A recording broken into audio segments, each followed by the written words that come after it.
namanya wahyu turun, tetapi tidak ada yang melihat malaikat Jibril kecuali malaikat Jibril menampakkan dirinya ketika di kalangan beliau sedang duduk pada waktu itu, ada majelis pada waktu itu. Sorry, bentar, kores menelpon. Jadi ada majelis pada waktu itu, ada seorang lelaki, manusia datang lalu duduk berdekatan dengan Rasulullah Shallallahu Alaihi Wasallam, lututnya dihadapkan dekat dengan Rasulullah dan dia bertanya, apa artinya iman? Lalu Rasulullah menjawab.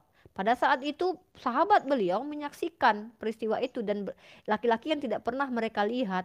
Nah, itu berarti ada penampakan malaikat Jibril menampilkan sosok tubuh wujudnya menyerupai manusia. Lalu di situ lelaki ini mendekatkan lututnya kepada Rasulullah lalu bertanya kepada Rasulullah, apa yang disebut dengan iman? Nah, lalu Rasulullah menjawab. Lalu kemudian ketika orang ini pergi, sahabat bertanya, siapa lelaki itu? Maka Rasulullah mengatakan dia adalah malaikat Jibril. Artinya kalau ditanya apakah disebut dengan saksi adalah orang yang pernah melihat malaikat Jibril berbicara dengan baginda Rasul, ada kejadian seperti itu. Tetapi malaikat Jibril tidak menampakkan rupa aslinya, dia menyerupai manusia. Nah, jadi kalau saksi ketika di Gua Hira memang tidak ada orang yang menyaksikan. Rasulullah pertama sekali menerima wahyu dan perlu diingat Ivan, wahyu itu tidak pertama di Gua, maksudnya wahyu itu tidak hanya turun di Gua Hira. Ketika Rasulullah menjadi Rasul itu berkelanjutan sampai beliau hendak wafat, wahyu terakhir turun. Ketika wahyu terakhir turun, beliau wafat. Artinya wahyu itu bertahap turunnya gitu. Tapi ada suatu ketika malaikat Jibril menampakkan sosoknya dan banyak sahabat melihat pada waktu itu dan ini termaktub di dalam hadis. Nah, jadi ada peristiwa-peristiwa itu. Tapi ketika di Gua Hira memang tidak ada yang bersama dengan Rasulullah sebagaimana tidak ada yang melihat Maria berbicara dengan Gabriel. Tidak ada yang melihat bagaimana Musa datang ke atas mengambil loh batu. Tidak ada yang melihat. Karena di dalam kitab Anda tertulis, tidak mungkin Tuhan itu bisa dilihat. Karena barang siapa yang melihat Tuhan, maka orang itu akan mati. Bagaimana seseorang bisa menyaksikan Tuhan itu berbicara dengan Musa? Ketika seseorang melihat Tuhan aja orang akan mati. Artinya adalah kalau malaikat itu dia bisa menampakkan wujudnya kalau memang itu adalah perintah dari Allah. Ya seperti yang saya jelaskan tadi, ada ketika malaikat Jibril datang mendatangi majelis di mana Rasulullah sedang mengajar pada waktu itu. Nah, intinya begitu. Tapi kalau tentang Al-Qur'an, gampang saja mematahkan Al-Quran. Kan sudah saya katakan, cari kekurangan Al-Quran. Mari kita diskusikan, buktikan bahwa Al-Quran itu bukan berasal dari Tuhan, tapi karangan manusia. Nah, kalau kami berbicara tentang tekstual, saya akan adu.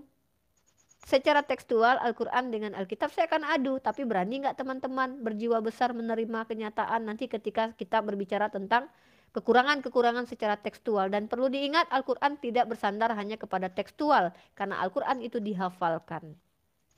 Artinya kitab suci, satu-satunya kitab suci yang 30 juz bisa dihafal oleh manusia hanyalah Al-Quran. Bukan cuma kitab suci, buku. Hanya kitab Al-Quran lah yang berani menantang pembacanya untuk menemukan kesalahan, untuk memvalidasi bahwa kitab ini datang dari Allah. Saya tidak pernah menemukan, kalau memang ada silakan ditunjukkan, ada kitab suci yang berani menantang pembacanya gitu. Ini luar biasa, ribuan tahun belum ada yang pernah bisa memenuhi tantangan itu. Mungkin Oke, itu Umi. dulu, mungkin Kita apa lanjut namanya, ya. Ivan ada lagi mungkin biar kita tidak membosankan ya, Iya, maksudnya Uni sudah saya jelaskan, lanjut ke topik mudah-mudahan berikut. Ivan lanjut paham. Ya, saya paham, saya Ah, paham. Saya lanjut. soal ini ya, soal apa? Soal ada nggak sih saksi malaikat? Begini Bro Ivan, dalam kitab-kitab Nabi Nevi'im di Perjanjian Lama itu pun nggak ada satupun saksi ketika wahyu sedang turun. Kenapa begitu? Karena kalau misalnya ada saksi ketika wahyu turun, maka yang menyaksikan itu auto nabi. Gitu loh, my brother. Coba deh Ya, dipelajari kitab nabi-nabi. Nggak ada saksinya ketika wahyu turun itu. Itulah nabi. Ya. Hanya nabi yang bisa lihat wahyu. Kalau ada yang lainnya nabi juga jadinya. Ini adalah hukum fisika kenabian. Alah, hukum gitu. fisika. Oke, Karena baik, baik. Rasulullah kan nabi gini, Rasulullah kan nabi terakhir. Ada temennya ya berarti dia nggak terakhir dong. Ada nabi lain di samping dia waktu itu. Nah, Dia nah, kan ini nabi yang menarik terakhir. Uni. Ini yang menarik Uni. Saya mau tanya lagi. Eh, ini asumsi saya ya. Seandainya, seandainya ke depan ini, beberapa tahun ke depan ini, ada muncul lagi seorang Lega. pencipta baru dengan mengatakan sama gitu halnya. Auto tertolak karena memang sudah dikatakan baginda Rasulullah tidak ada lagi nabi setelah Nabi Muhammad SAW. Oke. Berarti saya lanjut ya Uni. Silakan. Orang yang sangat mendalami, orang yang sangat dipercayakan oleh agama Uni, oleh orang-orang Muslim saya katakan, justru mendefinisikan salah gitu. Padahal orang itu berbeda dengan orang-orang yang lain, umat Muslim yang lain.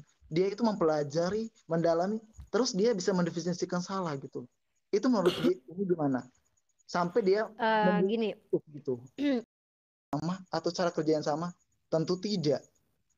Nah, apakah mereka mempunyai dalam waktu bersama mereka mempunyai bisa bekerja bersama atau mempunyai maksudnya dalam waktu yang bersamaan apakah mereka bisa kerja di komponen-komponen itu bisa bekerja sendiri-sendiri? Bisa dalam waktu yang bersamaan.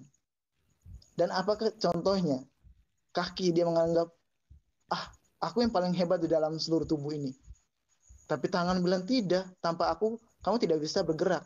Kamu tidak bisa melakukan kita bisa kita simpulkan begini, Ivan. Artinya Ivan meyakini bahwa Tuhan itu saling membutuhkan komponennya, artinya berserikat.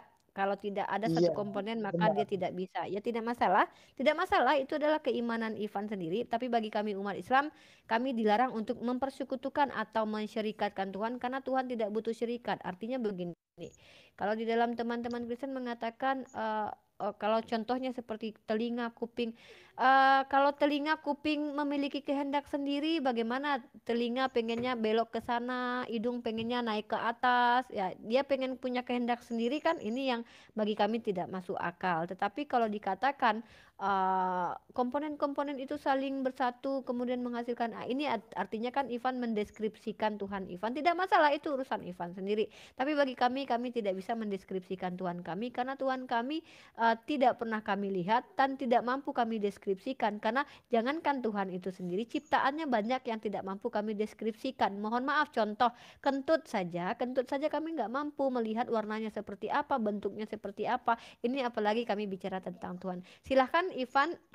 Uni tidak mau mendebat tentang pemahaman Ivan tentang trinitasnya, biarkanlah itu menjadi keyakinan Ivan karena Ivan sangat santun. Kecuali memang Ivan ingin mengangkat tema ini untuk didiskusikan, maka Uni akan siap untuk berdiskusi.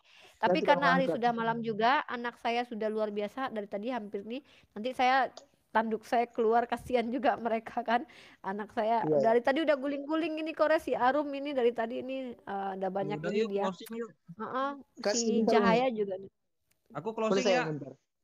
Bentar ya, saya. Mungkin silakan closing. Saya tambah sedikit dulu. Saya tidak, tadi itu argumen saya itu bukan untuk diperdebatkan. Nggak masalah, kita nggak debat, nggak apa-apa.